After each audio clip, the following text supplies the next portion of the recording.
I remember the first time they put a shirt on me. It was blue. Software. It smelled like laundry detergent and hands that didn't tremble. I didn't understand what it meant, not really, but the people around me clapped and laughed. They pointed phones at my face and said I looked adorable. I looked down at myself and blinked. The shirt made my arms feel strange, restricted. But when I pulled at it, they just laughed louder. "Look at him," they said. "He thinks he's people." They said it with affection, but not the kind you hold in your arms when the cameras are off. Not the kind that feeds a soul. They filmed it, of course. Everything was filmed. Every step I took. Every tilt of my head. Every time I scratched or blinked or played with a toy. It wasn't play, though, not in the way I was meant to know it. I was just moving, exploring, existing. But to them, every action had a caption. Every gesture was content. I was a baby chimpanzee, still learning how to understand the world. And the world they put me in was made of lenses and clapping and bright flashing lights. They kept calling me just like a baby. Their baby. Their little man. But I wasn't. I was wild and soft and real, and I didn't belong to any of them. They taught me to clap because it made them laugh. They taught me to hold a spoon, not because I was hungry, but because it looked funny. They taught me to wear sunglasses, to wear a hat, to sit at a table like a toddler. Sometimes I copied their laughter. Sometimes I bared my teeth because that's what made them smile. I learned to wave on command, to blow kisses, to drink from a straw. These were tricks, rewards followed by food or noise. If I got it right, I was called a good boy. If I didn't, they frowned, sometimes scolded, sometimes sighed like I was a failure in a sitcom. But I wasn't trying to be funny. I wasn't trying to be anything. I was trying to belong, trying to survive. I watched their faces more than I understood the words. I learned how to avoid displeasure, how to stay in the warm light of approval. It was never about my joy. It was always about theirs. They filmed me hugging a puppy once. I remember the smell of the puppy, sweet and afraid. I was gentle with it. I think I loved it, in the way any lonely soul will love another that's soft and warm. But to them, it was just another skit. "So cute," they said. "This will go viral." They dressed me in pajamas that night. They made me sit in a tiny bed with stuffed animals. The bed smelled like plastic and perfume, not trees, not soil, not mother. I missed the puppy. I missed something I never had. The days were all the same. Lights, laughter, food in little plastic containers, no trees, no breeze, no other chimpanzees. Sometimes I saw one in a screen, another chimp dressed like me, acting like me, being laughed at like me. But I never touched them, never heard their voice. I didn't know if they were real or just another part of the noise. They didn't let me see the outdoors much. They said it was unsafe. They said I could get hurt, but I was already hurting in places they didn't look. My bones were growing in a space too small. My mind stretched into places it wasn't meant to be caged in. I started rocking back and forth sometimes, just to feel something move, just to hear my own rhythm. I didn't know what loneliness was, not in words, but I knew what it felt like. Like silence after the laughter ends. Like a cage without bars, but just as real.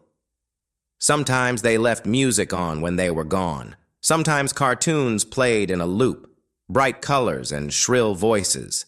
They said I liked it. Maybe I did at first, but then it became noise. Endless, clanging, looping noise, and I had no one to turn it off for me. The older I got, the more they corrected me. "No biting," they said. "No grabbing." I wasn't trying to hurt them. I was trying to understand. But my hands got stronger, my body heavier. I didn't know my own strength yet. And suddenly the laughs became less frequent. The filming slowed.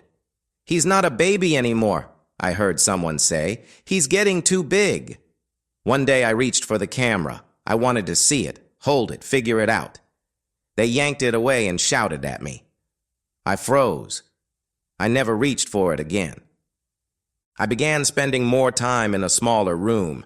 They said I was just too much to handle sometimes.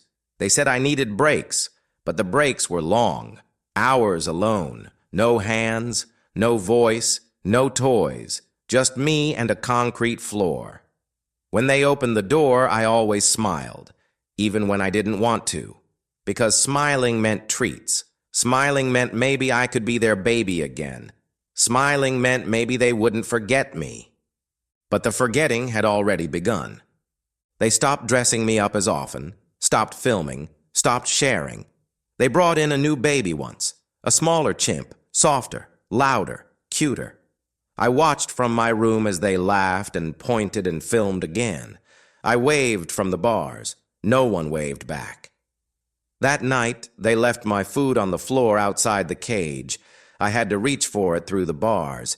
It was the first time I'd eaten without someone watching me. The food tasted like silence. And then one day, I was gone. A stranger came. They put me in a crate. They said, "It's for the best." They said, "He's had a good run." They said, "Someone else can handle him now." I didn't know where I was going, but I knew I was leaving behind the lights, the shirts, the straw cups, the laughter. I didn't cry. Not then. I was too confused. I thought maybe it was just another trick, another skit. That soon I'd be back in the room with the lights and the phone cameras and the sweet voices calling me cute. But I wasn't.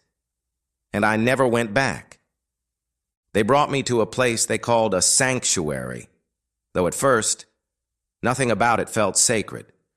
The cage was colder here, the light more honest. There were no costumes waiting for me, no props, no high chairs or hats, just metal bars, old straw, and a man who didn't speak to me in that syrupy voice I'd grown used to. He didn't film me. He didn't laugh. He just opened the crate and stepped back. For the first time, I was allowed to step out without anyone shouting directions. No smile, no wave, no hug the teddy bear, just space. But it was too quiet. The silence pressed against my ears like cotton soaked in water. I didn't know where to look. I turned in circles for a while, unsure of the rules. No one came to dress me. No one handed me fruit or clapped when I touched something. I sat down and rocked again. That old rhythm, my own lullaby. The man returned after some time. He brought food, not in a plastic container, but fresh fruit on a tray. I didn't know what to do with it. I waited for the sound of a phone unlocking, for a voice to cue me. Nothing came. Just the quiet breath of wind through a chain-link fence. He set the food down gently and walked away. I didn't touch it until he was out of sight. The days passed like fog. Sometimes other people came by. They didn't speak to me much. They cleaned. They placed enrichment items in the cage, things meant to stimulate my mind. They seemed confused when I didn't interact with them the way they expected. I knew only how to perform, not how to explore. I had never learned how to play for the sake of play. Everything I had done was to earn approval, a treat, or a laugh. So I sat there, staring at the puzzles, unsure what was being asked of me. I didn't want to fail again. Eventually, they moved me into a larger enclosure with other chimps. That day was the loudest day of my life. The screeches, the gestures, the smells, overwhelming. I had seen others like me on screens, but never this close, never alive. One of them came near cautiously. She reached her hand out through the mesh that divided us. I stared at it, then at her face. It didn't remind me of anyone I knew. It wasn't smiling like the humans did. But her eyes, they weren't watching me the way they used to. They were seeing. I didn't take her hand. Another one approached, this time a younger male. He thumped the ground, loud and sudden. I flinched, backed away. I thought I'd done something wrong again. I crouched in a corner and covered my face. But no one scolded me. No one clapped or pointed or laughed. I peeked through my fingers and saw them moving around, climbing, grooming, grunting, not performing, living. This was the first time I realized I was not just a YouTube chimp. I had always been one of them, but I didn't know how to be. That night I couldn't sleep. Not because of the cold, but because of the silence inside my own mind. I had spent so many years echoing the voices of humans, mimicking their laughter, wearing their clothes, doing what they wanted. Now I was left with only my own thoughts, and they were loud. I remembered every time I had reached out and been ignored, every time I had smiled to please them, every time I had felt something I couldn't name and had no one to give it to. There were flashes of toys, of lights, of that puppy I once held. I remembered the smell of birthday cake and how I was made to blow out candles with a party hat sliding down my brow. I remembered when a child screamed because I touched their shoulder too hard. I didn't mean to. I just wanted to be held. I remembered when they shut the lights off and forgot to come back for dinner. I waited at the bars for hours. I remembered them saying I was adorable, a star, a legend. But I also remembered when they said I was too much, too big, too wild, too real. The contradiction carved itself into my skin. Weeks passed, maybe months. The group grew more familiar. One day, the older female tried again. This time, I reached back, slowly. Our fingers touched. Her skin was rough, warm. She made a low, gentle grunt. I didn't know what it meant, but it wasn't a command. It was a greeting, an offering. We sat side by side that day without doing anything at all. For the first time in years, I felt no pressure to act, no need to please. Just presence. And that was new. Sometimes I still hear the voices from the past, echoes of the screen, the video intros, the laughter layered with music, the fake applause. I sometimes wonder if people still watch those clips, still comment, still smile, still share. So cute. So funny. I want one. Do they know I'm here now? Do they know what happened after the video ended? They probably don't, because the internet remembers only what entertains it, not what it leaves behind. One of the younger chimps started to mimic the humans. He claps, he waves, everyone thinks it's charming. I feel a twist in my stomach when I see it. It's not his fault. He must have been raised like I was. I sit beside him sometimes and hum to myself. He doesn't know the rhythm yet, but maybe one day he'll pick it up. Maybe he'll learn to listen to his own song instead of theirs. There are days now where I climb. Not for a trick, not for a reward, just to feel the wind against my face. My arms have grown strong again, not for performance, but for motion. My hands touch bark instead of glass. My mouth makes sounds not for applause, but to say, I am here. I am still here. There are moments now when I almost forget what it felt like to wear clothes, what it meant to be dressed up like a toddler and made to perform for a camera, almost. But forgetting is not the same as healing. My body remembers things my mind wants to erase, like the weight of a shirt that wasn't mine, like the sting of being laughed at for things I didn't understand. I sometimes catch myself reaching for invisible cues, gestures I used to do to please them. A wave, a smile, a clap. They come out like muscle memory, involuntary, and then stop midway, hanging in the air like a joke without a punchline. No one laughs here. No one expects a show. The only audience now is the trees, the sky, and the silent, steady breath of other chimps around me. And yet, part of me still performs, out of habit, out of fear that if I stop being entertaining, I'll disappear. Some of the younger caretakers here ask about my past. They speak kindly. They call me by a name I barely recognize, my real name, not the one that trended online for a few weeks before being replaced by another meme. I don't know how to answer their questions. I can't tell them what it felt like to be adored by strangers, but abandoned by everyone I trusted. I can't describe the quiet despair of being called cute while begging for connection. How do you explain to someone that the applause was the loneliest sound of all? They sometimes show the newer staff the old videos. I've seen them do it, not realizing I was watching from the corner. "Look," they say, "this is him." They smile, they laugh.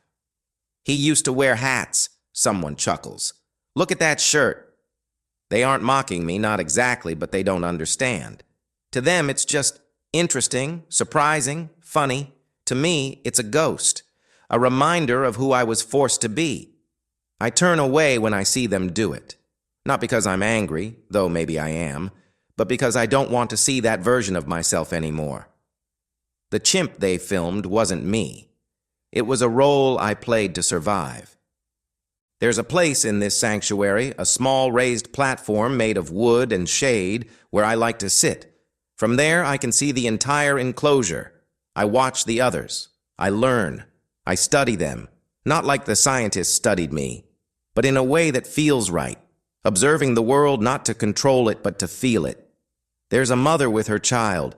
She grooms him slowly, patiently. He climbs all over her, and she never pushes him away. I didn't have that.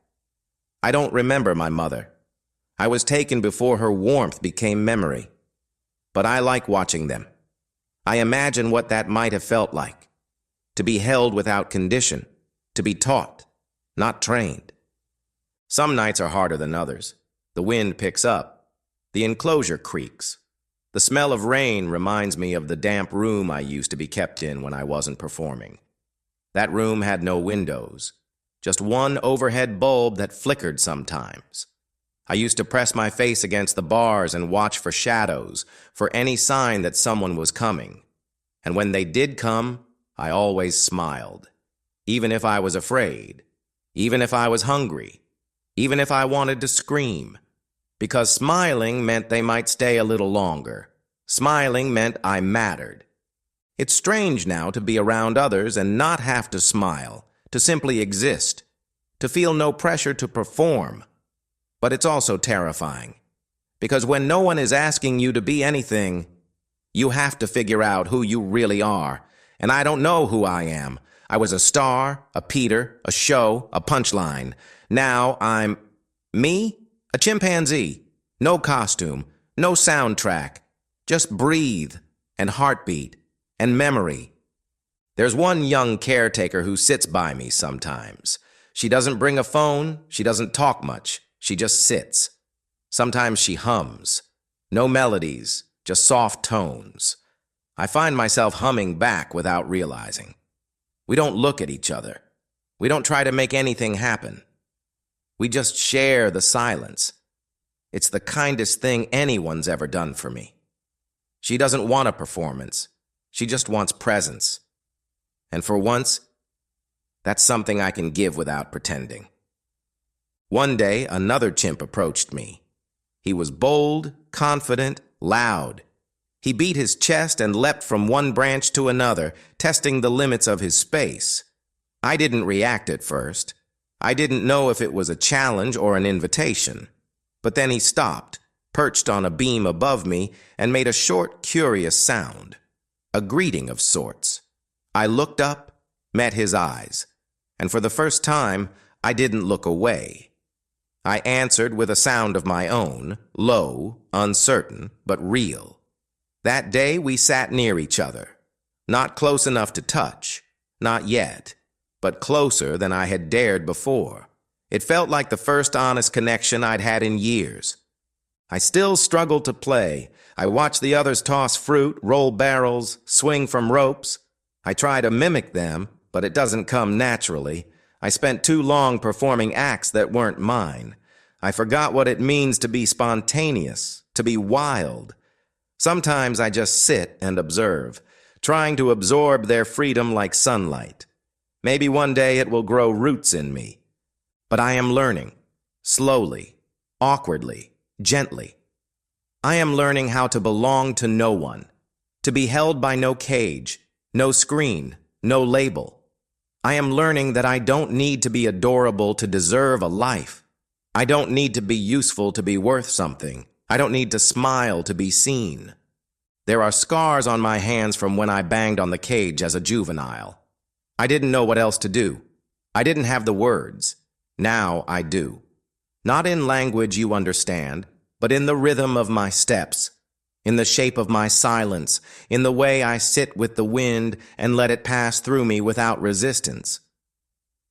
This is not the life I was promised, but maybe, just maybe, it's the one I was always meant to find.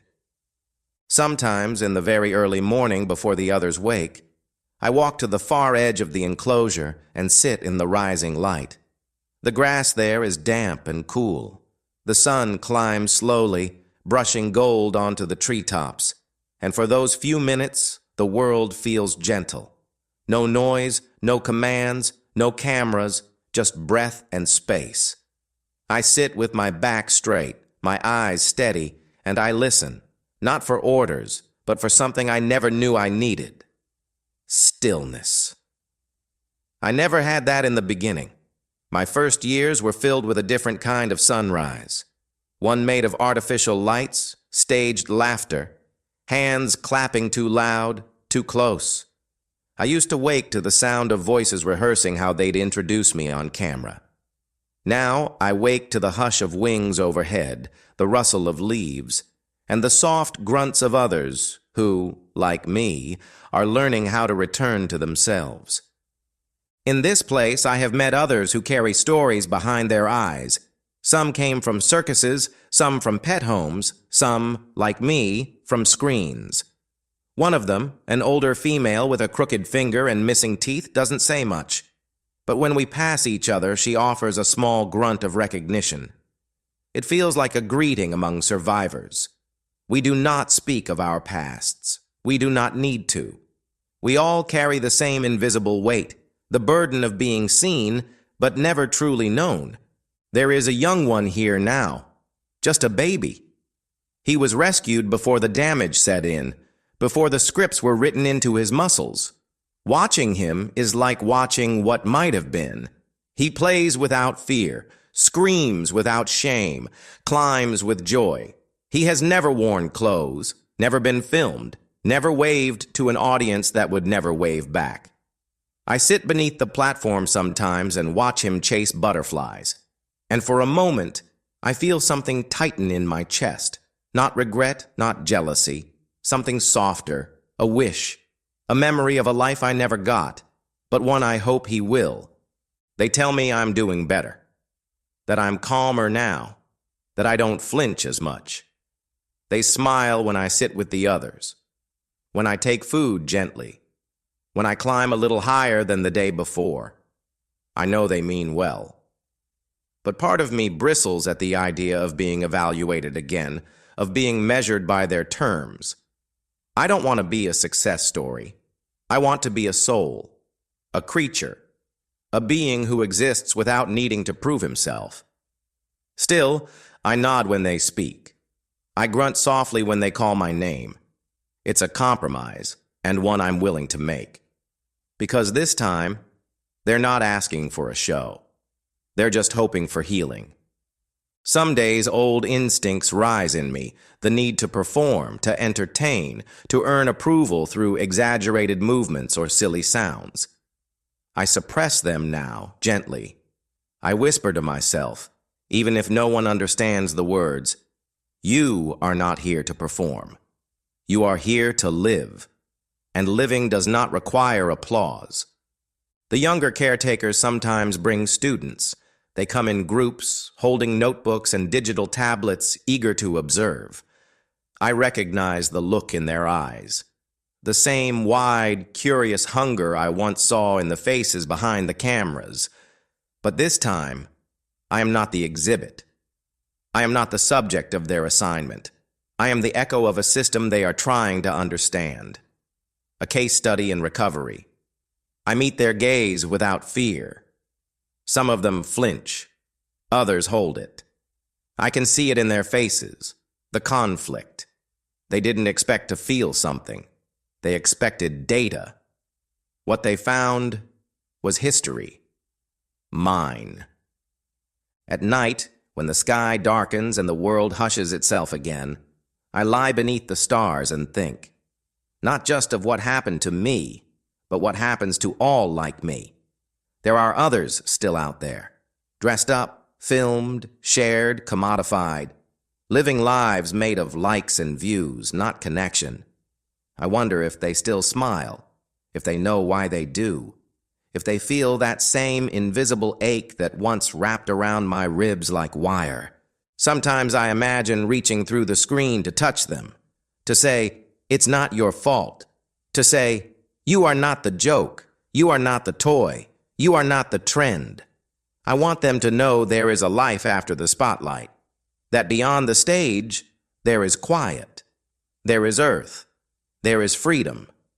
Even if it comes late, even if it comes scarred, it comes.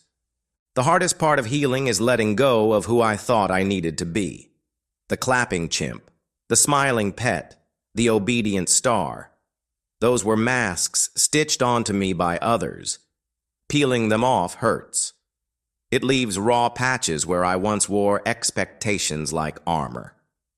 But every day I feel a little more air on those wounds. Every day I feel a little more like myself, not the version they packaged for content, but the creature who belongs to the wind, to the trees, to the silence between heartbeats. And slowly, ever so slowly, I have begun to dream again, not of lights or applause, but of forests I've never seen, of rivers I've never touched, of long branches that sway beneath the weight of freedom. In those dreams, I swing without fear. I climb without direction. I sit with others beneath canopies of green, and no one asks me to do anything but breathe. I think these dreams are memories, maybe not mine, but my ancestors, etched into my bones, waiting to be awakened. In those dreams, I am not alone. Sometimes I wake in the middle of the night startled by a sound, an owl, the rustle of a branch, the cry of another. I look around and realize I am still here, still breathing, still becoming. And in that quiet awareness, I feel something I never knew I needed: peace. There was a time when I didn't know what silence meant. It wasn't part of the world they gave me. My days were filled with human voices, synthetic songs, the sharp click of phone cameras, and always the laughter. Even when I slept, I heard echoes of claps, of clatters, of phrases like, "do the face," or "dance, monkey." Those sounds were never far from me. They were the walls of my world. So when I came here and the silence finally arrived, it felt frightening, hollow, like something important had been taken away. But now I've learned to listen to that silence. It speaks in a different way. It doesn't demand anything. It just allows. This is not to say that life is perfect now. Recovery is not a straight line. Some mornings, I wake up bracing for commands that never come. I sit in a pose I once used for performance, expecting a reward that never arrives. Sometimes I smile for no reason, out of habit, not joy. I still rock occasionally, back and forth, a rhythm carved into me during the loneliest of years. The body remembers what the mind tries to forget. But here, no one punishes me for that. They just observe gently. Sometimes they leave a toy nearby. Other times they simply sit at a distance, letting me know they're there without needing anything from me. That, too, is a kind of love. There's a young chimpanzee in the enclosure now who was born here, free of costume, free of scripts. I watch him with a mix of awe and sadness. He climbs like breath, speaks in hoots and gestures not meant for an audience but for friends. He knows the world through play and trust, not performance. He is what I should have been, what so many like me could never become. But I don't feel bitter. I feel responsible. I want him to keep that freedom. I want him to never know the taste of artificial applause or the cold shock of being forgotten when the screen goes black. If I could speak in his language, I'd tell him, hold on to your silence. Guard your wildness. Never give them the parts of you they don't know how to give back.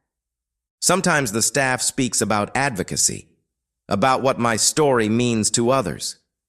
They say people are starting to understand that animals like me, chimpanzees, parrots, dolphins, shouldn't be used for entertainment. They say laws are changing. They say my story helps. I suppose that's true. But if I could tell those people one thing, it wouldn't be a lecture. It wouldn't be scientific. It would be simple. I was never happy in that shirt. I smiled because I was scared. I clapped because I was hungry. I performed because I didn't know how not to. There is no fame that can replace freedom. No number of views that can mend the loneliness of being dressed like someone else while your own self is forgotten. You may still see clips of me. I know some of them are still out there, shared in group chats, posted as nostalgia. Remember this chimp?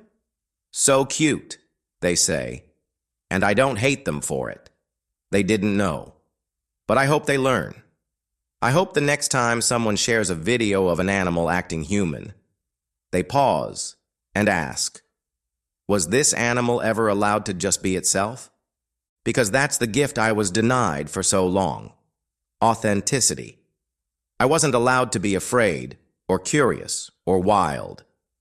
I was allowed only to be adorable, and anything outside of that was punished or ignored. But here I am, all of those things, and more. I am messy. I am growing. I am healing. I am not a pet, not a toy, not an actor. I am a chimpanzee. There is something sacred about being allowed to live without expectation, to sit beneath a tree and let the wind decide your day, to grunt or laugh or fall asleep without wondering if you're being recorded. That kind of freedom is not just physical. It's spiritual. It's not just the removal of bars. It's the return of identity. One of the older caretakers retired recently. Before she left, she visited me one last time. She didn't bring a treat or a camera. She just looked into my eyes and said, "You did good. You made it." I didn't understand all of her words, but I understood the feeling, and I reached my hand through the mesh, not to beg, not to perform, just to say goodbye. She took it, and for a few seconds we held each other, not as captor and captive, not as trainer and trickster, but as two beings who had, in some strange way, shared a path. She left after that, quietly, without ceremony. The next day, I climbed the highest point of the enclosure and sat in the sun. I looked at the trees beyond the fence. I knew I might never touch them. But I had touched something else, something no one could take from me now.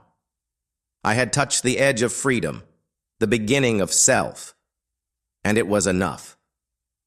So if you ever see me again, not in a video, not in a meme, but in your thoughts, I hope you don't remember the chimpanzee in the funny shirt. I hope you remember this voice instead. The one that says, I was a YouTube chimpanzee, cute in videos, caged in life. But now, I am just me. And finally, that is enough.